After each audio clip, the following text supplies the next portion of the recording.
Hello, I'm Taimur Nabili with the top stories on Al Jazeera. The jobless rate in the United States has risen to its highest level in 26 years. The Labour Department says unemployment topped 10% in October. Some 190,000 Americans lost their jobs in that month, bringing the total number of unemployed to more than 15.5 million. President Barack Obama says he's confident that the economic conditions overall are improving.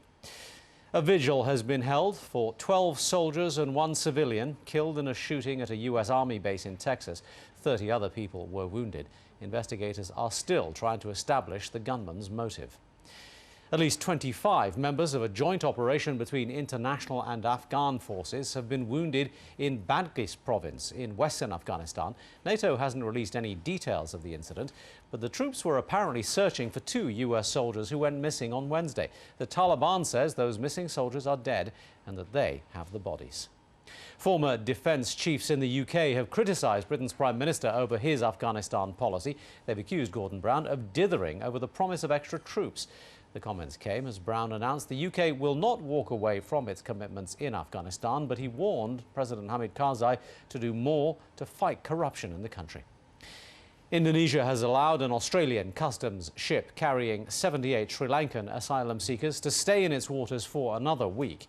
The Oceanic Viking has been anchored off the coast of Bintan Island for nearly 3 weeks already. The Tamil refugees want asylum in Australia, but Australia's government is refusing to take them. Around 5,000 people in southeastern Australia have been stranded after days of heavy rain triggered flooding across large areas of the state of New South Wales.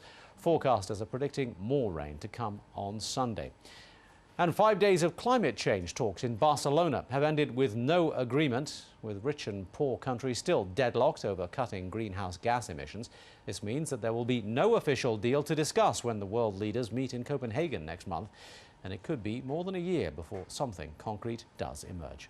More detail on all those stories at our website, aljazeera.net/English.